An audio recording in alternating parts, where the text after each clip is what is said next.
Welcome to remedial classes. मैंने सक्सेना आपका बहुत बहुत स्वागत करता हूं।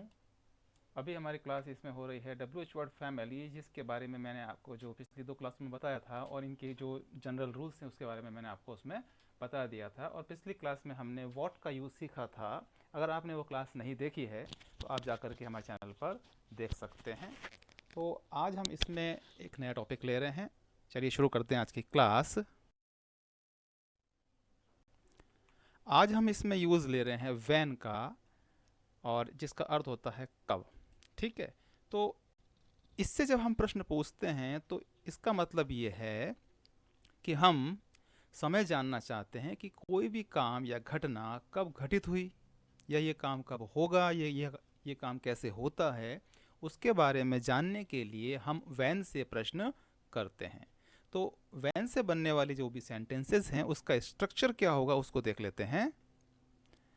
तो इसका जो स्ट्रक्चर है वो ऐसे बन जाता है कि इसमें आपको WH वर्ड वैन जो है वो सबसे पहले लिखना होगा। उसके बाद में आपको हेल्पिंग वर्ब लिखनी है। अब हेल्पिंग वर्ब कौन सी लिखनी है?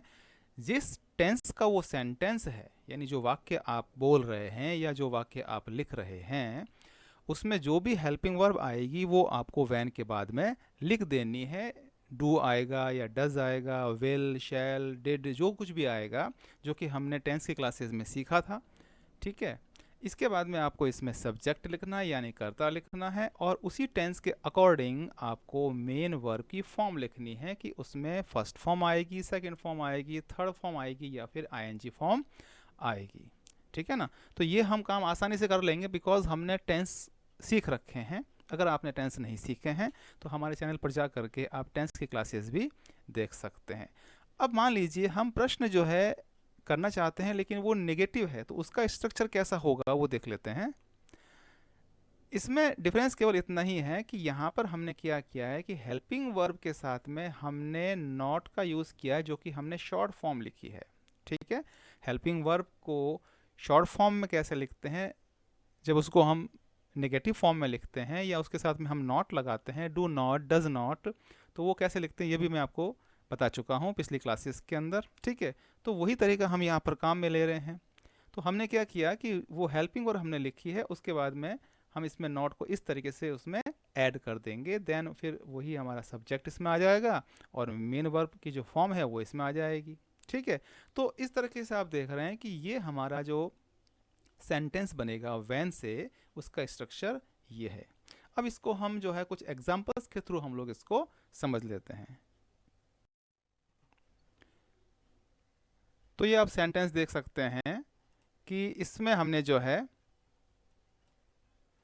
ये कब, ठीक है, यहाँ पर लिखा है कब, तो इसके लिए हम वैन का यूज़ करेंगे। और हम टेंस देख लेते हैं तो ये देखते हैं कि आओगे, इससे आपको मालूम चलता है कि ये फ्यूचर की बात कर रहा है, और फ्यूचर में हेल्पिंग वर्ब विल या शैल का यूज़ करते हैं और उनके साथ में वर्ब की फर्स्ट फॉर्म का यूज़ करते हैं। ठीक है, तो जब आप इंग्लिश में ट्रांसलेशन करने जाएंगे तो उसमें आपको कब के लिए जो वैन लिखना है वो सबसे पहले लिखेंगे। तो इस प्रकार से सेंटेंस बनेगा, van will you come again. तो वैन हमने लिखा, ये हेल्पिंग वर्ब आ गई विल और ये फर्स्ट फॉर्म हो गई come, when will you come again. ठीक है ना, अगला सेंटेंस देखते हैं। तुमने वह नौकरी कब छोड़ी, तो हमारा ध्यान जाता है कब पे, तो हमको ये मालूम चला कि हमें वैन का यूज़ करना है। अब हमको वैन के बाद में जो हेल्पिंग वर्ब लिखनी है उसकी जानकारी हमें कहाँ से मिलेगी, वो जानकारी हमको यहाँ से मिलने वाली है। ये जो हम देख रहे हैं वर्ब, हमारी मेन वर्ब है छोड़ी, आ ई, ए की साउंड जब आती है तो ये ई की साउंड आ रही है, इसका मतलब हमको सेकंड फॉर्म यूज़ करनी है। हेल्पिंग वर्ब इसमें डिड आएगी, लेकिन जब हम डिड का यूज़ करते हैं तो हम वर्ब की फर्स्ट फॉर्म का यूज़ करते हैं। तो इसका सेंटेंस बनेगा, वैन डिड यू लीव। तो ये जब हमने डिड का यूज़ किया है तो हमने वर्ब की फर्स्ट फॉर्म लीव का यूज़ किया है, that job. When did you leave that job, तुमने वह नौकरी कब छोड़ी। ठीक है ना, तो यूज़ करना बहुत आसान है। वैन हम सबसे पहले लिख देते हैं, उसके बाद में हमको हेल्पिंग वर्ब लिखनी होती है, तो उसमें आप टेंस को पहचानें और टेंस के अकॉर्डिंग आपको हेल्पिंग वर्ब लिखनी होगी। अगला सेंटेंस देखते हैं। तुम कब उठते हो, कब उठते हो, यानी ये प्रेजेंट की बात कर रहा है, सिंपल प्रेजेंट की बात कर रहा है यहाँ पर। इसमें हेल्पिंग वर्ब डू और डज होती है।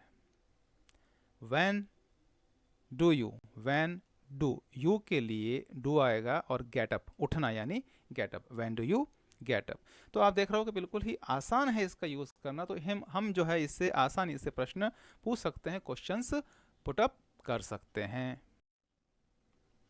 वह यहाँ कब आया, कब आया, ठीक है, आया आ की साउंड आ रही है, इसका मतलब ये बात कर रहा है पास्ट की। तो हम जानते हैं कि अब यहाँ पे आपको हेल्पिंग वर्ब डिड का यूज करना है। जब डिड का यूज करते हैं तो वर्ब की फर्स्ट फॉर्म आती है when did he come here, when did he come here, वह यहाँ कब आया, ठीक है।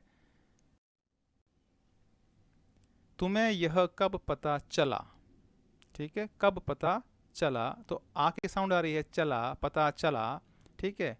तो आप जान गए कि हेल्पिंग वर्ब क्या आएगी, did. When did you, when did you come to know, है ना, पता चलना, कम टू नो। तो हमने इसकी ये फर्स्ट फॉर्म लिख दी है कम, ठीक है, टू नो दिस, तुम्हें यह कब पता चला। तुम्हारे पिताजी ऑफिस कब जाते हैं, जाते हैं प्रेजेंट की बात कर रहा है। तो when does your father, does your father, father जो है सिंगुलर सब्जेक्ट इसलिए डज का यूज़ किया, हम यहाँ पर मेन वर्ब की फर्स्ट फॉर्म का यूज़ कर देंगे। तो when does your father go to office, तुम्हारे पिताजी ऑफिस कब जाते हैं। तो आप देख सकते हैं कि व्हेन का यूज़ करना काफ़ी आसान है, और इससे रिलेटेड मैंने जो पिछले वीडियोस अपलोड किए थे जिसमें हमने व्हाट का यूज़ करना सीखा था, ठीक है, वो भी आप जाकर देख सकते हैं। चैनल को आप लाइक कीजिए, शेयर कीजिए और सब्सक्राइब कीजिए। Thank you.